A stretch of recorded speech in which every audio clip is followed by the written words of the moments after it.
পদ্মশ্রী সম্মান ঘোষণা কেন্দ্রের পদ্মশ্রীর তালিকায় বাংলার 8 কৃতী সন্তান। পদ্মশ্রী পাচ্ছেন শিল্পী সনাতন রুদ্রপাল, লোকসঙ্গীত শিল্পী রতন কাহার পাচ্ছেন পদ্মশ্রী পাচ্ছেন গাছ দাদু দুঃখ মাঝি, ছৌ-মুখ শিল্পী নেপাল সূত্রধার পাচ্ছেন মরণোত্তর পদ্মশ্রী। গীতা রায় বর্মন পদ্মশ্রী পাচ্ছেন শিল্পকলা পদ্মশ্রী পাচ্ছেন তাকদীরা বেগমও। বিজ্ঞান ও ইঞ্জিনিয়ারিংয়ে পদ্মশ্রী পাচ্ছেন নারায়ণ চক্রবর্তী ও একলব্য শর্মা। পদ্মশ্রীর পর পদ্মভূষণেও বাঙালির দাপট, পদ্মভূষণ পাচ্ছেন মিঠুন চক্রবর্তী, উষা উত্তর। মরণোত্তর পদ্মভূষণে সম্মানিত প্রাক্তন কেন্দ্রীয় প্রতিমন্ত্রী সত্যব্রত মুখোপাধ্যায়।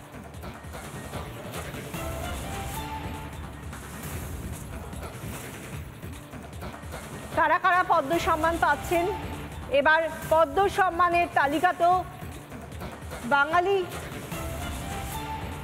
শিল্পী থেকে অভিনেতা তাঁদের দাপট রয়েছে। বাংলার 11 জন শিল্পী তারা পাচ্ছেন পদ্ম সম্মান। তাদের মধ্যে অন্যতম অভিনেতা মিঠুন চক্রবর্তী। আমরা দেখে নেব যে কারা কারা পাচ্ছেন এবছর পদ্ম সম্মান। নেপাল চন্দ্র সূত্রধর, যিনি ছৌ-মুখ নির্মাণকারী ছৌ-মুখ শিল্পী, তিনি মরণোত্তর পদ্মশ্রী পাচ্ছেন। এছাড়াও শিল্পী সনাতন রুদ্রপাল, মৃৎশিল্পী, তিনি পাচ্ছেন পদ্মশ্রী। এছাড়াও রতন কাহার, লোকসঙ্গীত শিল্পী, যার এতদিন ধরে আমরা গান শুনে এসেছি, কিন্তু তিনি কি তার যা সম্মান প্রাপ্য সেটা পেয়েছেন, সেই নিয়ে প্রশ্ন উঠছে। পদ্মশ্রী দুঃখু মাঝি, সমাজ কল্যাণের জন্য তিনি পাচ্ছেন। গীতা রায় বর্মন শিল্পকলার জন্য পদ্ম সম্মানিত হচ্ছেন। তাকদীরা বেগম শিল্পকলার জন্য পাচ্ছেন পদ্মশ্রী। নারায়ণ চক্রবর্তী পাচ্ছেন বিজ্ঞান ও ইঞ্জিনিয়ারিং বিভাগে এবং একলব্য শর্মা বিজ্ঞান ও ইঞ্জিনিয়ারিং বিভাগেই পাচ্ছেন পদ্মশ্রী। সত্যব্রত মুখার্জি মরণোত্তর পদ্মভূষণ পাচ্ছেন তিনি, সত্যব্রত মুখার্জি। মিঠুন চক্রবর্তী, অভিনেতা, বাংলার গর্ব মিঠুন চক্রবর্তী, তিনি পাচ্ছেন পদ্মভূষণ। মিঠুন চক্রবর্তী এই সম্মান পাওয়ার পর তিনি কি বলছেন, তার নাম ঘোষণা হয়েছে। এক্সক্লুসিভ প্রতিক্রিয়া মিঠুন চক্রবর্তীর, রিপাবলিক বাংলায়, শুনুন। আমি গর্বিত, আমি আনন্দিত এই পুরস্কার পাওয়ার জন্য। সবাইকে আমি ধন্যবাদ জানাচ্ছি। আমি জীবনে কখনো নিজের জন্য কারো কাছ থেকে কিছু চাইনি, আর কিছু না চেয়ে পাওয়ার যে আনন্দ, আজকে সেটা উপলব্ধি করছি। It's a different feeling altogether. It's a great feeling. আমি এই অ্যাওয়ার্ডটা আমার ওই সব ফ্যানের, আমার ওয়েল উইশারদের ডেডিকেট করছি, যারা ভারতে আছে, ভারতের বাইরে আছে, যারা আমাকে এতদিন ধরে নিঃস্বার্থ ভালোবেসেছে, আমাকে নিঃস্বার্থ হয়ে ভালোবেসেছে, তাদের জন্য আমি ডেডিকেট করলাম। And thank you very much for giving me so much of love and respect. Padmashri পাচ্ছেন পুরুলিয়ার দুঃখু মাঝি, গাছ দাদু নামে পরিচিত দুঃখু মাঝি। গাছ লাগিয়ে পুরুলিয়াকে সবুজ বানানোর চেষ্টা করেছেন তিনি। বাঘমুন্ডির বাসিন্দা ৭৯ বছরের দুঃখু মাঝি। আমরা কথা বলবো, আমাদের সঙ্গে সরাসরি রয়েছেন আমাদের প্রতিনিধি অরবিন্দ। দুঃখু মাঝি, গাছ দাদু, যিনি পুরুলিয়াকে সবুজ করার প্রয়াস নিয়েছিলেন, দৃঢ় চেতা ছিলেন তিনি, আজ তিনি সম্মান পাচ্ছেন, কি বলছেন তিনি? দেখো বিশাখা, এই দুঃখু মাঝি গাছ দাদু, তার কিন্তু নেশা হচ্ছে গাছ লাগানো। অন্য কোনো কাজকর্ম ফেলে সব সময় গাছ লাগানোর জন্য তিনি কিন্তু ব্যস্ত থাকতেন, এবং তার জন্যই কিন্তু তাকে এই সম্মান দেওয়া হচ্ছে। কি সম্মান দেওয়া হচ্ছে এবং কেন দেওয়া হচ্ছে, কবে জানলেন, কেমন লাগছেন, কি বলবেন? না বলুন। ভালো তো ভালো লাগে বাবা, গাছ তো আমি লাগাই, আর এই গাছগুলাও আমার এই লাগা বটে। হ্যাঁ, আর বড় গাছগুলো বড় গাছ না, এই বড় গাছ জনগুলো হচ্ছে বড় যে আমার বাবাই লাগাইছে। কতদিন ধরে আপনি গাছ লাগান? আমি 12 বছর গাছ লাগাচ্ছি। এইগুলা কাকার সঙ্গে আমি লাগাচ্ছিলি, এবং ছাই ছিল তো সেইখানে এই গাছ লাগিয়েছে। তারপর ওই বড় বড় গাছগুলো জনগুলা আমার বাবা আর কাকা লাগাইছেন। হ্যাঁ, এই গাছগুলো আমরা লাগাইছি। আপনি এছাড়াও গাছ লাগা ছাড়াও আর কি কাজ করেন? আর গাছকে লাগা ছাড়া টুকু তো চাষ আছে বাপ, একটুকু চাষে কি করবে, আর কাজ বাজ করিয়েই। হ্যাঁ, কাজ করতে হয়। কত গাছ লাগিয়েছেন এখনো অবধি? এখন তো ৫,০০০-৬,০০০ গাছ এই দেখাচ্ছে এগুলাই, আর অন্য অন্য বহুত গাছ আছে। গাছগুলা ওই গাছগুলা ওই দেখো, ওই কুসুকগুলা আমার লাগাচ্ছে, আমি নিজে লাগাচ্ছি। ওই গাছগুলো আমার ওই কাকা করে আমি বাগাচ্ছিলি তো, ওই গাছ ওইগুলা আমি লাগাই। অনেক সময় শুনেছি গাছ নষ্ট করে দিত, তখন কি ব্যবস্থা? যখন না গাছকে আমার নষ্ট করে দিল, তখন আমি বেড়া দিতে লাগলি কিসে জানো? ওই বুদ্ধার কাঠ জানো না, শ্মশানের কাঠ, শ্মশানের সবুজ তো আসছে, শ্মশানে যা পাঠে সেইটা আমি এই ভালো করাই আর বেড়া দিয়ে আর গাছকে লাগাই বাবা। ও গাছটা কেউ চুবেক নাই। কি ধরনের গাছ লাগান, কি সব গাছ লাগান? এই তো কুইল আছে, এই যে কুইল হলো আছে, পলাশ আছে, হ্যাঁ, এই আম আছে, জাম আছে, এই তোমার কইছি জৈর আছে, হ্যাঁ, কুসুম আছে, এই বড় আছে, এই হরেক রকম গাছ। গাছের মধ্যে কোনো জঙ্গলমহল এলাকা, এই হ্যাঁ। জঙ্গলমহল এলাকায় গাছের অভাব নেই, গাছ রয়েছে, তার মধ্যেও আপনি গাছ লাগান? অভাবে আছে। দোপদগিলি সব কাটে দিয়েছে রে বাপ, আরো কাটছে লোক। কারা কাটছে? কাটছে যাদের দরকার, যাদের আছে, যারা এইসব আছে, গাছ যাদের আছে, এইখানেই মনে রাউতি জায়গা আছে, তারা গাছ কাটবে। নিজের জমিতেই আপনি গাছ লাগান না অন্যের জমি? না, অন্য জমি, সব অন্য জমিতে। আমার গাছে, আমার জমিতে নাই গেলে গাছ লাগা। আর আমার গাছ লাগা হচ্ছে আমার জমিও, সেটা ঠিক। জঙ্গল মতো দেখছেন, আমার জঙ্গল মতন আছে গাছ, হ্যাঁ, সেই গাছগুলো আগু লাগাইছি, ওগুলো আমার ওইদিন আমার ঘর, ওই যে জঙ্গল মতো। আপনি এই যে একটা পুরস্কার পাচ্ছেন জানেন? হ্যাঁ, জানি। কখন জানলেন? এই রাইতে না 10টার পরে একজন আমাকে বলিয়ে দিল, আমার গায়ের লোকে, হ্যাঁ, ও মেম্বার বটে, সে বলিয়ে দিল, সেইটার জন্য আমি জানি। কেমন লাগছে? ভালো লাগে, খুব ভালো লাগে, খুবই ভালো লাগে আমার, লাগছে আমার খুব ভালো লাগছে, ভালো লাগছে। আর কারণ কি ন, এইটা হবে যে সেটাও আমার জানা নাই, তো ভগবান করলে, যিনি ব্রহ্মনারায়ণ, সে কয়েকগুলো দেবলোক করে দিলে আমাকে, ঠিকই আছে, নাই খুবই ভালো আছি। এই যে গাছ লাগান, আপনার গাছ লাগাটা একটা নেশা। হ্যাঁ, নেশা। আপনার সংসার চলে কিভাবে? সংসার ওরকম করেই লোকে দেও আর কাজও করি, টুকুয়া দেখার সমস্ত কাজ করি চলি।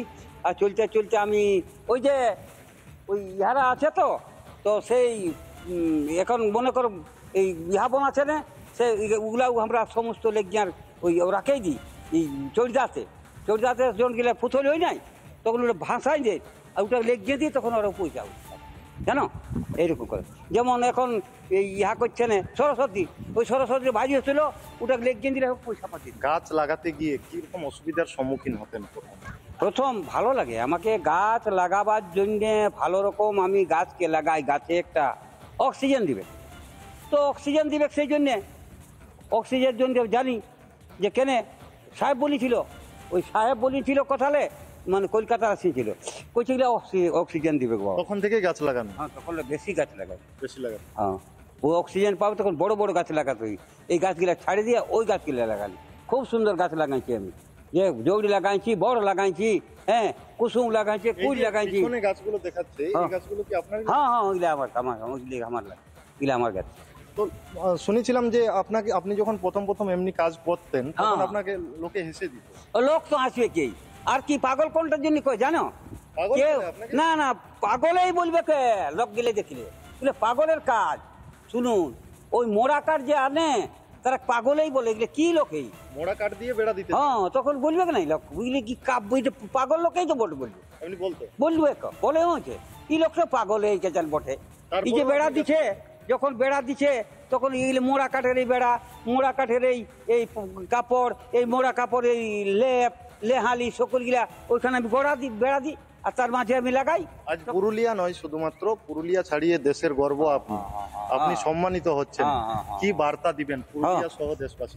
ভালো, সবাই বলেছি বাবা, শুনো, এই দেশবাসীকে তোমরা বলিয়ে দিচ্ছি একটা কথা, যদি আমি কোনো রকম মরি, তো তোমরা গাছ লাগাবে, তো একটা গাছ যদি কাটো, তো 5টা গাছ যেমন লাগাবে, তো লাগাবে, অক্সিজেন পাবে, আর খারাপ করবে নাই, গাছকে সহজেই নষ্ট করবে নাই, কোনো নষ্ট করবে না। এই গর্ব আমার আছে, তোমরাকে প্রণাম করছি, সমস্ত করছি বাপ। যেমন গাছ লাগাই হোক, আর সবুজ রঙটা থাকে, তবে দৃশ্যে ভালো হবে, ভালো লোক, ভালো বাচ্চা হবে, ভালো রকম সবুজ ব্রেনি হবেন, সবই হবে। গাছে বহুত লাভ আছে, গাছে অক্সিজেন দেয়। শেষ প্রশ্ন আপনাকে, আপনি পড়াশোনা পদ্মশ্রী দুঃখু মাঝি, তিনি বলছেন যে বাবা মরিয়ে গেল ছোট, গাছ আমার মা যেভাবে অক্সিজেনের যোগান দেয়, সেভাবে তিনি এরপরেও তিনি সম্মান পেয়েছেন, তিনি খুশি, কিন্তু তারপরেও তিনি চালিয়ে যাবেন বৃক্ষরোপণ। আমাদের সঙ্গে ছিলেন আমাদের প্রতিনিধি অরবিন্দ। ধন্যবাদ অরবিন্দ। আমরা কথা বলছিলাম গাছ দাদুর সঙ্গে সরাসরি। আর এর পাশাপাশি এবার আমরা নজর রাখবো শুধুমাত্র পরিবেশ প্রেমী নন, লোকসঙ্গীত শিল্পীকেও সম্মানিত করা হচ্ছে পদ্ম সম্মানে।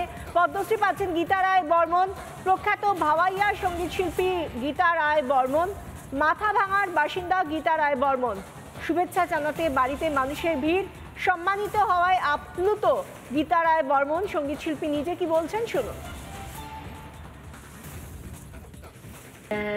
কেন্দ্রীয় সরকার, আমার ভারত সরকার, প্রধানমন্ত্রী মোদিজি মোর শত কোটি ধন্যবাদ।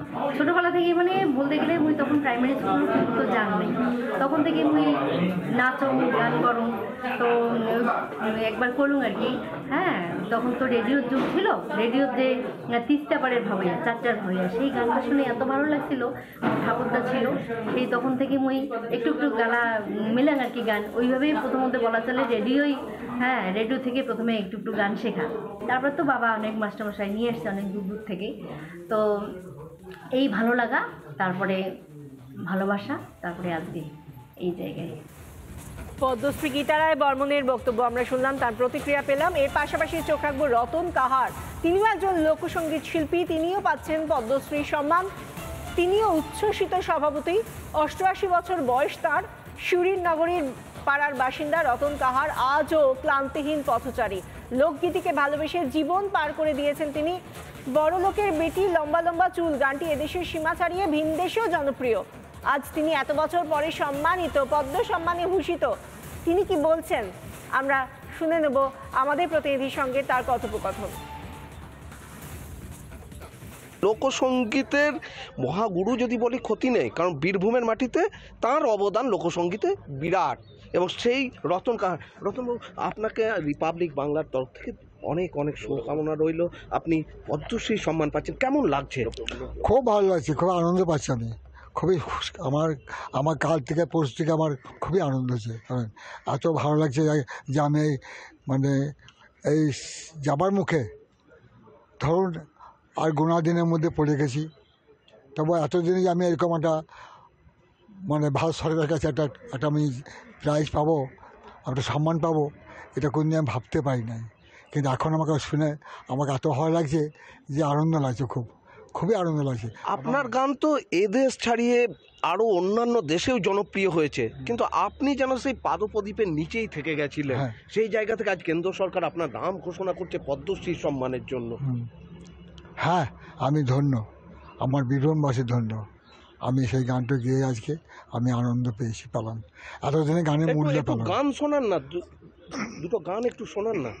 শুনুন একটা গান তাহলে আমি বলি। আগে প্রথম একটা রামের গান বলি। একদম।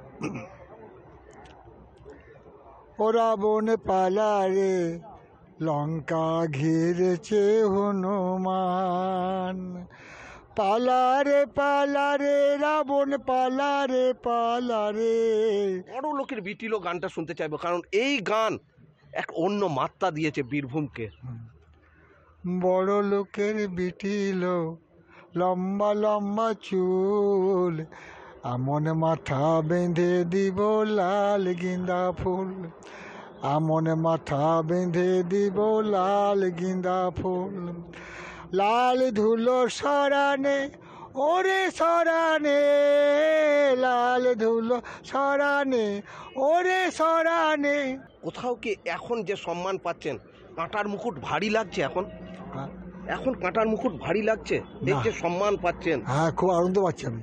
ভারী কোথাও লাগছে না, বরং হালকা লাগছে। খুব হালকা লাগছে, খুব আনন্দ। আমার খুব এত আনন্দ লাগছে যে আমি সত্যিকারই এখন চিন্তা করছি আমি এক ক্ষুদ্র মানুষ, খুবই গরিব ঘরে জন্ম, বাবা মারা কিছুই করতে পারে নাই। আজকে আমার এই মূর্তি থাকলে প্রায় আরও আনন্দ পেতাম। আমি খুব কষ্ট হচ্ছে মনে আমার। ও ভারত দেখিয়ে দিল, বুঝিয়ে দিল জগৎবাসীকে, যাবে গো মানুষ মহাকাশে। বীরভূম থেকে ভিডিও জার্নালিস্ট কার্তিকের সাথে মনোরঞ্জন।